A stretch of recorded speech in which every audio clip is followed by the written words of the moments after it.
Hello friends, welcome back to my channel. And मैं अब factory का जो इंडस्ट्रियल लॉ है उसके ऊपर मैं अपनी कुछ वीडियो तैयार कर रहा हूँ।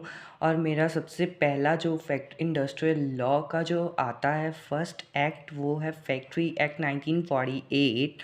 तो ये एक्ट जो बताता है कि जो फैक्ट्री एक्ट है इसके अंदर क्या क्या रिस्पॉन्सिबिलिटीज़ और ड्यूटीज़ ऐसी होनी चाहिए कि ताकि जो हमारे जो वर्कर्स अंदर वर्क कर रहे हैं उनको क्या हो, कोई प्रॉब्लम ना हो। फैक्ट्री की पूरी रिस्पॉन्सिबिलिटी जो भी हो वो अपनी रिस्पॉन्सिबिलिटी को मेजर करे और अपनी रिस्पॉन्सिबिलिटी से हटकर जो वर्क है उसे भी ध्यान में रखे। ये ना हो कि कोई वर्कर को उस वजह से कोई प्रॉब्लम आ सके, या फिर कोई ऐसी चीज़ें भी इस फैक्ट्री एक्ट में बताई गई हैं जिसकी जो कि फैक्ट्री के अंदर होनी ज़रूरी हैं। वो हम वन बाय वन कर कर इसके सिलेबस के अकॉर्डिंगली जो मेन है वो हमारे जो एक्ट हैं वो हैं हमारे health of the workers, safety of the workers, provisions regarding hazardous process, provisions regarding welfare of the workers, working hour for adults, और जो एम्प्लॉयमेंट है यंग पर्सन की वो कैसे है। मतलब अब हम पहले अपनी प्रोविजंस को कवर अप करेंगे, health provisions of the workers. तो हम देखते हैं अब वर्कर्स की हेल्थ प्रोविजंस। ये रहा हेल्थ ऑफ द वर्कर्स की प्रोविजंस जो लिखी गई हैं। पहली प्रोविज़न आती है सेक्शन 11 के अंदर, जो कि है क्लीनलीनेस। और ये एक बात याद रखना, इसको सेक्शन वाइज लिखेंगे तो आपको ज़्यादा मार्क्स मिलेंगे। क्लीनलीनेस फर्स्ट है, क्लीनलीनेस जो कि सेक्शन 11 के अंदर लिखा गया है। जो क्लीनलीनेस होनी बहुत ज़रूरी है फैक्ट्री के अंदर, तभी मतलब जो अगर कोई ड्रेन्स हैं उनकी भी क्लियरेंस, क्लीनलीनेस अच्छी तरह से होनी चाहिए। नालियाँ वगैरह जो हैं वो अच्छी मतलब साफ़ होनी चाहिए ताकि स्मेल वगैरह ना आए। और जो फ्लोर्स हैं या स्टेयर्स हैं और जो जहाँ से होकर पैसेंजर्स गुजर रहे हैं फैक्ट्री के, या कोई आ रहा है वहाँ से स्टेयर से गुजर रहा है, तो वहाँ की मेंटेनेंस भी साफ़ होनी चाहिए।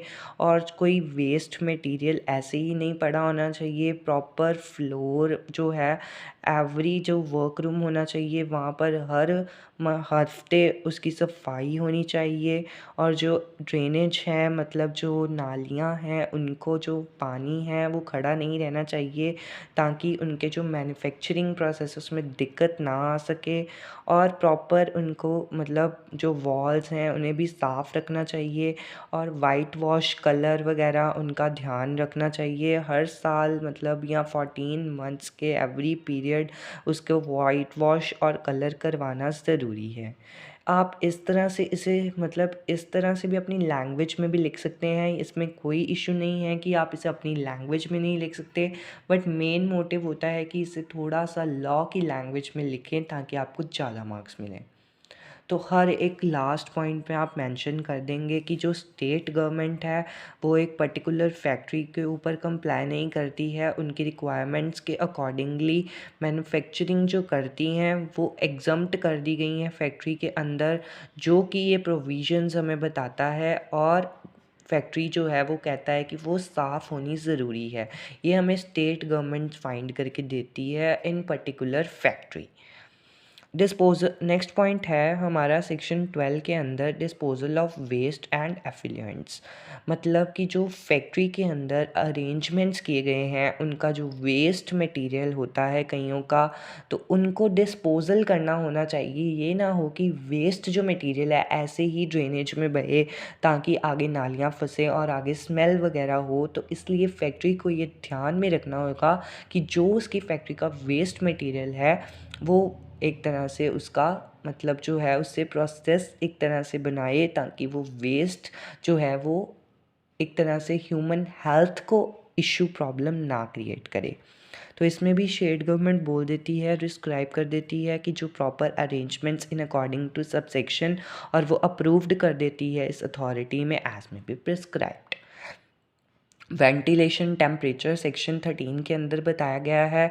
इसमें हमें बताया हुआ है कि जो वेंटिलेशन प्रॉपर फैक्ट्री का है वो वेंटिलेट होना मतलब ज़रूरी है, हवा आनी ज़रूरी है फैक्ट्री में। ये ना हो कि इधर से भी बंद हो फैक्ट्री का।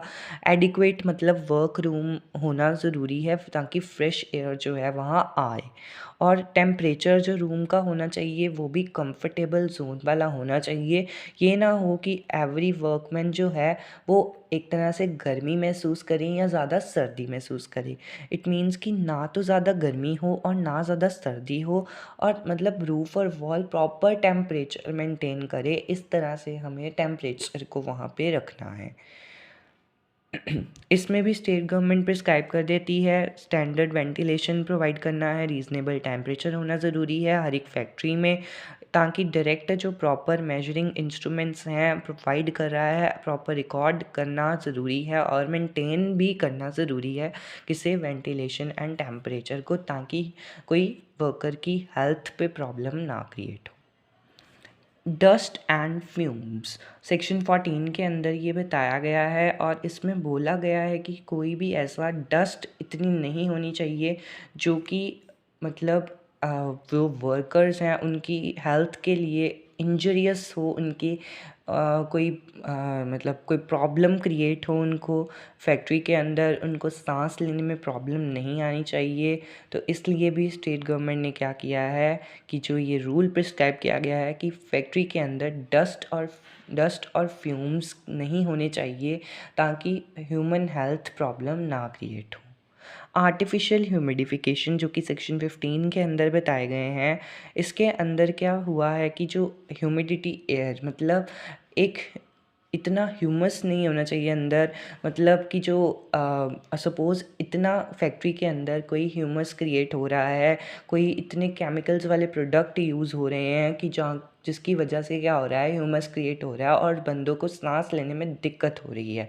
ये प्रॉब्लम नहीं आनी चाहिए। मतलब आर्टिफिशियल ह्यूमिडिफिकेशन को टेस्ट कर कर वो जो हम एक्सपेरिमेंट कर रहे हैं या कुछ फैक्ट्री के अंदर ऐसा हो रहा है जिसकी वजह से वेंटिलेशन ताकि हो और कूलिंग रहे वर्करूम भी जहाँ पे वो वर्क कर रहे हैं, ये नहीं होना चाहिए कि प्रॉब्लम आ सके ह्यूमन हेल्थ के रिगार्डिंग। इसलिए फैक्ट्री को स्टेट गवर्नमेंट भी ये प्रिस्क्राइब कर दिया है कि जो आर्टिफिशियल ह्यूमिडिफिकेशन है वो वहाँ पर नहीं होनी चाहिए, और मतलब इंक्रीजिंग ह्यूमिडिटी नहीं होनी चाहिए। मतलब नॉर्मल हो टेम्परेचर, कोई कूलिंग मटेरियल भी होना चाहिए, ऐसा ना हो कि इतना ह्यूमस हो जाए कि बंदे का सांस लेना भी मुश्किल हो जाए। ओवर क्राउडिंग में आप ऐसे लिख सकते हो, सेक्शन 16 के अंदर ये पॉइंट बताया गया है। इसके अंदर बोला गया है कि जो ओवर क्राउडिंग होती है भीड़ भाड़, मतलब कि कोई ऐसा फैक्ट्री का ऐसा पार्ट नहीं होना चाहिए जहाँ पर ज़्यादा भीड़ भाड़ वाला इलाका बन जाए, ताकि लोग जो हैं वो एक दूसरे के ऊपर चढ़कर वर्क कर रहे हो, ऐसा नहीं होना चाहिए। ओवर क्राउडिंग नहीं होनी चाहिए, हर बंदे के डिस्टेंस होना ज़रूरी है। कोई क्यूबिक मीटर बताए गए हैं, लीस्ट 9.9 क्यूबिक मीटर जो है वो एवरी वर्कर जो कि फैक्ट्री के अंदर कमेंस किया गया है कि होना ज़रूरी है वर्कर्स के बीच में। और एक बताया हुआ है कि जो हमारी फैक्ट्रीज़ हैं उसके अंदर 14.2 मीटर्स का जो every workers for the factory है वो which are built for the commencement of the work, मतलब 14 और 9.9 क्यूबिक मीटर ये होने दोनों ज़रूरी हैं। इसको आप थोड़ा सा मेंशन कर दें। इसके अंदर जो है वो चीफ़ इंस्पेक्टर ने कुछ ऑर्डर राइट कर दिए गए हुए हैं, कुछ कंडीशंस पास की गई हैं ताकि जो रूम है वहाँ पर ज़्यादा एम्प्लॉय इकट्ठे ना हो पाएँ, ताकि कोई ओवर क्राउडिंग वाली सिचुएशन ना बन पाए। उससे भी लोगों की हेल्थ को इशू हो सकता है, लोगों को सांस लेने में दिक्कत हो सकती है, ओवर क्राउडिंग की वजह से धक्का मुक्की से कुछ भी हो सकता है। इसलिए ये चीफ इंस्पेक्टर ने ये जारी कर दिया गया है कि जो इतने मीटर का डिस्टेंस है वो बंदों से रखना चाहिए। और नेक्स्ट पॉइंट आता है लाइटनिंग। इतनी बड़ी फैक्ट्री है, सेक्शन 17 के अंदर ये बताया गया है कि जो इतनी बड़ी फैक्ट्री है उसके अंदर कोई अगर इतनी भी लाइटिंग ना हो तो बंदे को तो दिखेगा ही नहीं। तो दिखने के लिए वहाँ पर प्रॉपर लाइटनिंग फैसिलिटीज़ भी होनी ज़रूरी हैं। ये नहीं हो कि बंदे अंधेरे में काम कर रहे हैं इसलिए उनकी आँखों को डिफ़ेक्ट हो रहा है, कुछ ऐसे हेल्थ इश्यूज़ भी आ जाते हैं जिसकी वजह से प्रॉब्लम क्रिएट हो सकती है। इसलिए वहाँ पर प्रॉपर लाइट, सूटेबल फैसिलिटीज़ और साथ में मतलब ये चीज़ें ज़रूरी होनी हैं, ठीक है। और आगे आ जाता है, इसमें भी स्टेट गवर्नमेंट ने भी प्रिस्क्राइब कर दिया गया है कि जो स्टैंडर्ड रेट है लाइटनिंग का वो भी प्रॉपर डिस्क्रिप्शन के अकॉर्डिंग फैक्ट्रीज़ की होना ज़रूरी है। अगर ऐसा नहीं है तो फिर स्टेट गवर्नमेंट जो क्या करती है, उनके खिलाफ एक्शन लेती है और उन्हें सस्पेंड करती है या कुछ इनकी रूल्स या फ़ाइन पेनल्टी के रूप में उन्हें दे देती है। ड्रिंकिंग वाटर सेक्शन 18 के अंदर क्या हमें लिखा गया है कि जो हर फैक्ट्री है उसके अंदर पानी की अरेंजमेंट होनी भी ज़रूरी है। ये ना हो कि वहाँ पर पानी की फैसिलिटी नहीं है, तो मेंटेन सूटेबल पॉइंट्स होने चाहिए हर वर्कर के लिए वहाँ पे कि जो पानी पीने के लिए, और वहाँ पे ऐसे पॉइंट्स भी होने चाहिए जो साफ़ हों, और वहाँ पर लिखा होना ज़रूरी होना चाहिए कि ये पीने वाला पानी है, ये ना हो वो हाथ धोने वाला पानी हो। तो इसलिए वहाँ पर प्रॉपर मेंशन करना ज़रूरी है फैक्ट्री में कि ये जो वाटर है इन योर ऑन लैंग्वेज, जो वो लैंग्वेज इन ऑल लैंग्वेजेस मतलब कि हर भाषा में वहाँ लिखा होना ज़रूरी है कि जो ये फैक्ट्री है वो वहाँ ड्रिंकिंग वाटर है, ये पीने वाला पानी है as a majority of the worker, वहाँ लैंग्वेज में लिखा होना ज़रूरी है, हर लैंग्वेज में जो वो अंडरस्टैंड कर सके। और साथ में एक तरह से ये भी होना चाहिए कि कोई ऐसा पॉइंट वहाँ पर नहीं होना चाहिए, 6 मीटर की दूरी पर ऐसे पॉइंट होने चाहिए जहाँ पर कोई जैसे थूकता है या ऊपर ड्रेन्स है या यूरिनल्स हैं या लेट्रिन्स हैं एक्सेट्रा। इट मीन्स कि अगर वहाँ पर कोई ऐसा चीज़ें हैं जो मतलब पानी को ऐसा कहीं क्या करते हैं, वॉशरूम से आते हैं हैंड वॉश कर लेते हैं, तो उसकी वजह से क्या हो जाता है, वो पीने वाला पानी नहीं बन जाता, हैंड वॉश करने वाला पानी बन जाता है। इसलिए उसने कुछ मीटर की दूरी रखी है उसके अकॉर्डिंगली, ताकि वो जो है पानी मतलब लोग पीने के लिए ही इस्तेमाल करें। तो इसमें भी स्टेट गवर्नमेंट ने प्रिस्क्राइब कर दिया है ड्रिंकिंग वाटर फैक्ट्री में होना ज़रूरी है, इसको एग्ज़ामिन करना अथॉरिटी के हाथ में है और फैक्ट्री के हाथ में है कि क्या वो फैक्ट्री किस तरह से उसे हैंडल कर रही है। उसके बाद आता है लैट्रिन एंड यूरिनल, जो कि सेक्शन 19 के अंदर लिखा गया है हर फैक्ट्री में लैट्रिन और यूरिनल्स होने ज़रूरी हैं। उसमें भी लाइटनिंग एडिक्वेट फैसिलिटी और वेंटिलेटेड होने ज़रूरी हैं, ताकि जो स्वीपर्स हैं, जो adequate numbers of sweepers should be employed to be keep urinals and latrines cleans।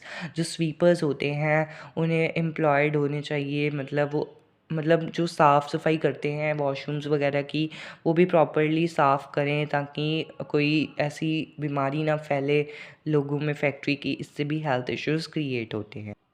उसके बाद आ जाता है स्पिटून। स्पिटून सेक्शन 20 के अंदर लिखा गया है और इसके अंदर बताया गया है स्पिटून्स का मतलब ऐसे होता है थूकना, मतलब कि ऐसी जगह पे फैक्ट्री की provide sufficient number of spittoons create होने चाहिए, sorry, shall be maintained in a clean and hygienic condition, मतलब वहाँ पर जहाँ लोग थूकते हैं वहाँ पर एक तरह से प्रॉपरली साफ़ सफाई होनी ज़रूरी है। कोई मतलब सपोज़ किसी को टीबी वगैरह है तो उसका थूकना भी क्लीन वहाँ पे फैक्ट्री के लोगों के लिए एज वो हार्मफुल हो सकता है। तो इसलिए क्या किया गया है, स्टेट गवर्नमेंट ने ये रूल पास कर दिया गया है कि जो फैक्ट्री की ऐसी लोकेशंस हैं जहाँ पर फैक्ट्री का कोई मेंबर ज़्यादा नहीं जाता है, वहाँ पर ही लोगों को ऐसे स्टिपिटून्स प्लेसेस क्रिएट करने की वो प्रिजम्पशन दी गई है, अजम्पशन दी गई है। और अगर कोई ऐसा वर्कर है जो इसे प्रोविज़न को वायलेट करता है तो उसे कॉन्ट्रवीन कर दिया जाता है और उसे पनिशेबल किया जाता है as per the fine not exceeding ₹5। Okay, ये आप मेंशन कर देना, ठीक है। बस ये हमारी कुछ प्रोविजंस थी। आगे हम पढ़ेंगे सेफ्टी की ऑफ वर्कर्स, जो कि वर्कर्स की एज अ सेफ्टी प्रोवाइड की जाती है इन अ फैक्ट्रीज एक्ट 1948। तो अब हमने जो ये 10 हमने पढ़े हैं स्पिटून्स तक, ये हमारे 11 to 20 सेक्शंस के अंदर जो आया है, ये हमें अच्छी तरह से ये एग्ज़ाम पॉइंट ऑफ व्यू से क्वेश्चन को प्रिपेयर करना है ताकि we well good score marks in the exams. So अब हम नेक्स्ट वीडियो में अपनी प्रोविजंस करेंगे safety of the workers. Okay, thank you friends, please like and comment and share my channel. Thank you friends, okay, bye bye.